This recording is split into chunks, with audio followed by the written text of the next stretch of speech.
कि माननीय मुख्यमंत्री जी बाबू नीतीश बाबू जी और हमारे लालू जी दोनों से मैं कहना चाहता हूं, अगर आप बाबा साहब को मानते हैं, भारतीय संविधान को मानते हैं, तो सबसे पहले बिहार में आरएसएस के सारे संगठनों पर प्रतिबंध लगा दिया जाए।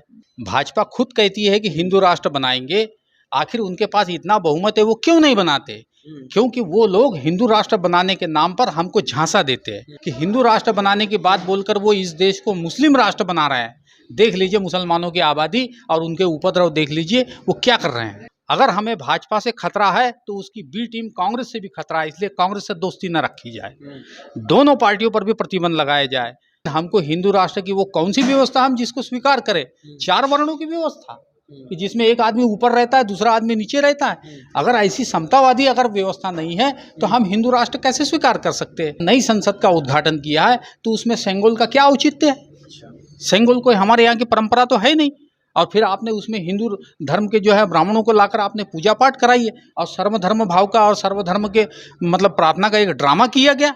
महामहिम राष्ट्रपति जी उपस्थित नहीं, बिना राष्ट्रपति की उपस्थिति के किसी संसद भवन का उद्घाटन करने का मतलब हमारे देश को और भारत के संविधान को और देश की जनता को धोखा देने की बात है। बाबा साहेब अम्बेडकर की विचारधारा की सरकार चाहते हैं, हमारे बहुजन महापुरुषों की विचारधारा की सरकार हम चाहते हैं। देश के अंदर में इस समय 3 नेता ऐसे हैं दलित प्रधानमंत्री बनाकर इनको जवाब दे सकते हैं। उसमें पहले नंबर पर है भारतीय संविधान निर्माता के सुपौत्र एडवोकेट प्रकाश राव अम्बेडकर साहब, दूसरे नंबर पर है बहन कुमारी मायावती, और तीसरे नंबर पर कांग्रेस में इस समय में है मल्लिकार्जुन जी खड़गे। ये तुरुप के 3 पत्ते पूरे देश को नई दिशा देने जा रहे हैं।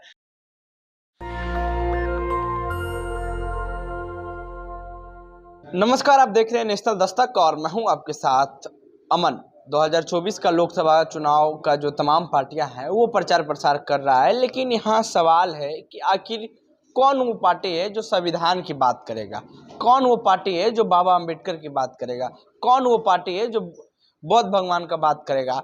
इसी सब तमाम बातों को लेकर के आज यहाँ पर ही परिचर्चा 2024 हो रहा है कि 2024 में आने वाले समय में क्या कुछ किया जाएगा। जो तमाम बहुजन समाज के लोग हैं वो किसे वोट करेंगे।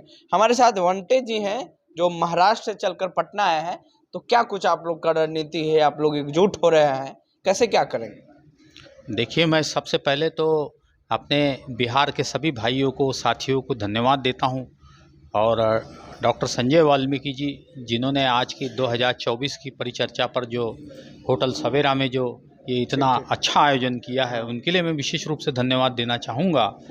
और आपने जो प्रश्न किया है कि 2024 को लेकर कि किसकी सरकार बनेगी, क्या होगा, इसको लेकर आप लोग पहले तो आप निश्चिंत हो जाइए कि आने वाले 2024 में बाबा साहब अम्बेडकर की विचारधारा की सरकार और भारतीय संविधान की विचारधारा की सरकार बनेगी। वो इसलिए कि लोग अब भाजपा के और कांग्रेस के झूठ को जान गए हैं कि कांग्रेस और भाजपा ये दोनों पार्टियां मध्य एशिया से भारत में अवैध रूप से जो आए हुए आर्यंस लोग हैं, पंडित लोग हैं, इनकी ये 2 मेन पार्टियां हैं। यही लोग हमको हिंदू और मुसलमान बनाने का झांसा देकर हमारे देश के अंदर में दलित, पिछड़ा, आदिवासी और जो अल्पसंख्यक वर्ग के जो लोग हैं, इनके लिए जो बाबा साहब ने भारत के संविधान और उनके अधिकार जो दिए हैं, उन अधिकारों से वंचित रखने के लिए ये लोग हिंदू मुसलमान का ये लोग रायता फैला के रखते हैं। हमें इन सब बातों से सावधान रहना है और आने वाले 2024 में इन दोनों पार्टियों को जवाब देना है। मैं तो आज विशेष रूप से आज के इस अवसर पर कहना चाहूँगा कि माननीय मुख्यमंत्री जी बाबू नीतीश बाबू जी और हमारे लालू जी दोनों से मैं कहना चाहता हूं, अगर आप बाबा साहब को मानते हैं, भारतीय संविधान को मानते हैं, तो सबसे पहले बिहार में आरएसएस के सारे संगठनों पर प्रतिबंध लगा दिया जाए, नंबर 1।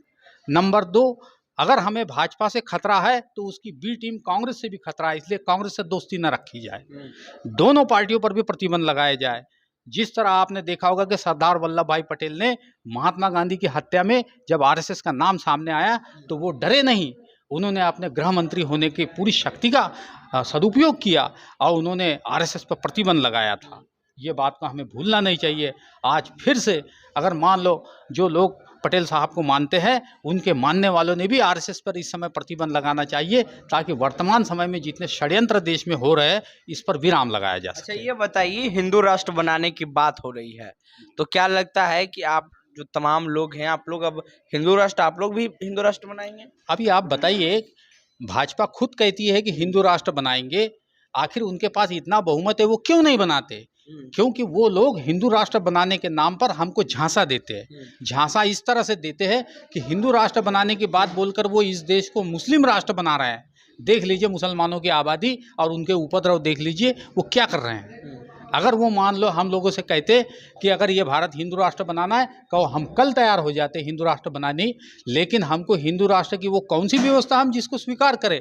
4 वर्णों की व्यवस्था कि जिसमें एक आदमी ऊपर रहता है, दूसरा आदमी नीचे रहता है। अगर ऐसी समतावादी अगर व्यवस्था नहीं है तो हम हिंदू राष्ट्र कैसे स्वीकार कर सकते हैं? और चूंकि भारत का संविधान ये धर्मनिरपेक्ष संविधान है, सभी जाति धर्म के लोगों को, पंथ के लोगों को समान अधिकार देता है, किसी विशेष का पक्ष नहीं लेता। जैसे अभी आपने थोड़ी देर पहले सुना होगा, डॉक्टर संजय वाल्मीकि जी ने बहुत ही इंपॉर्टेंट बात कही। उन्होंने कहा कि अगर नई संसद का उद्घाटन किया है तो उसमें सेंगोल का क्या औचित्य है? सेंगोल कोई हमारे यहाँ की परंपरा तो है नहीं, और फिर आपने उसमें हिंदू धर्म के जो है ब्राह्मणों को लाकर आपने पूजा पाठ कराई है, और सर्वधर्म भाव का और सर्वधर्म के मतलब प्रार्थना का एक ड्रामा किया गया। नई संसद में अगर मान लो अगर आपने उद्घाटन किया है जिसमें माननीय महामहिम राष्ट्रपति जी उपस्थित नहीं थी, बिना राष्ट्रपति की उपस्थिति के किसी संसद भवन का उद्घाटन करने का मतलब हमारे देश को और भारत के संविधान को और देश की जनता को धोखा देने की बात है। मैं ये कहना चाहूँगा। एक तरह से कहना था कि महिलाओं का भी अपमानित हुआ है, और राष्ट्रपति जो द्रौपदी मुर्मू है आदिवासी समाज से हैं, उनको अगर मतलब वो आदिवासी समाज से आ रहे हैं इसलिए उनको नहीं बुलाया गया, तो आखिर अपमानित किया गया या फिर वो आदिवासी समाज से इसलिए नहीं बुलाया गया?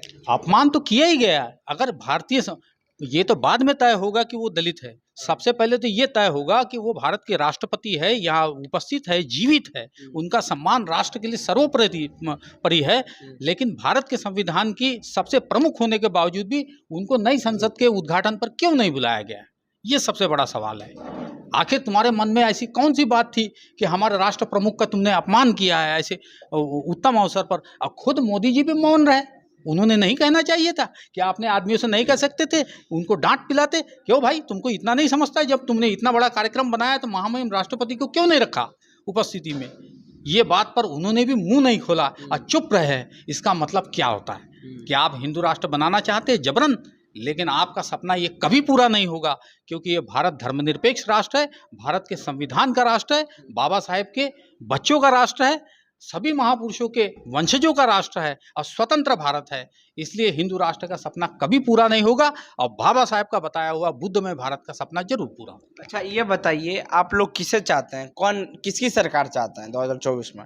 हम लोग जो है मूल रूप से लोकतांत्रिक है और प्रजातंत्र पर विश्वास रखते हैं। हमारे यहाँ सरकार जो होती है सर्वसम्मति से चुनी जाती है, और ना तो हम लोग चुनाव में भ्रष्टाचार पसंद करते। जैसे आपने देखा होगा पूरा विपक्ष जो है वो कहने के लिए तैयार था कि भाई ईवीएम में गड़बड़ी करके चुनाव मतलब ये किया गया।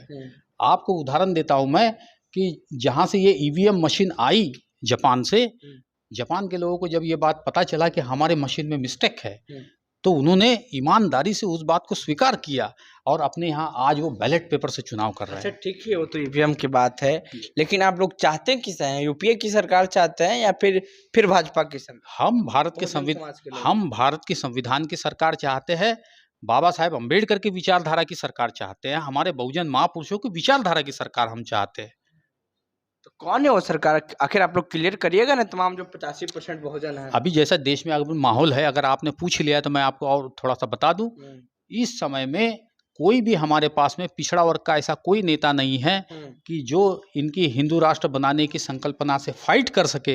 लेकिन देश के अंदर में इस समय 3 नेता ऐसे हैं कि जो इनको दलित प्रधानमंत्री होने के नाते दलित प्रधानमंत्री बनाकर इनको जवाब दे सकते हैं। उसमें पहले नंबर पर है भारतीय संविधान निर्माता के सुपौत्र एडवोकेट प्रकाश राव अम्बेडकर साहब, दूसरे नंबर पर है बहन कुमारी मायावती, और तीसरे नंबर पर कांग्रेस में इस समय में है मल्लिकार्जुन जी खड़गे। ये 3 दलित नेता इस समय में पूरे देश में चर्चा का विषय बने हुए। ये तुरुप के 3 पत्ते पूरे देश को नई दिशा देने जा रहे हैं।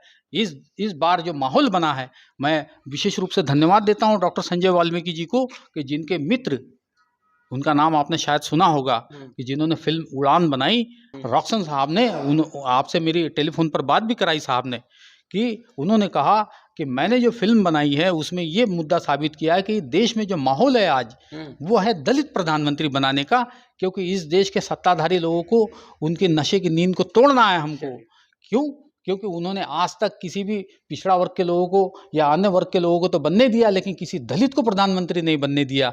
इसलिए पूरे देश के सभी राजनीतिक दलों से हम ये उम्मीद करते हैं कि आप भी अपने अपनी तरफ से दलित प्रधानमंत्री के लिए किसे आप बनाना चाहते हैं पेश करिए, ताकि ये देश के अंदर में समतामूलक समाज की स्थापना का न्याय हो। बहरहाल आपकी क्या प्रतिक्रिया है नीचे कमेंट बॉक्स में दें। फेसबुक पे देख रहे हैं वीडियो को शेयर करें, यूट्यूब पे देख रहे हैं चैनल को सब्सक्राइब कर लें। अमन, पटना, बिहार से, धन्यवाद। नेशनल दस्तक की आपसे गुजारिश है कि अगर इसको बचाना चाहते हैं तो नेशनल दस्तक को सब्सक्राइब करने के लिए रेड कलर के सब्सक्राइब बटन को दबाएं, फिर बेल आइकन की घंटी दबाएं। नेशनल दस्तक को बचाने के लिए बहुत जरूरी है कि हर खबर को शेयर करें, लाइक करें, कमेंट जरूर करें।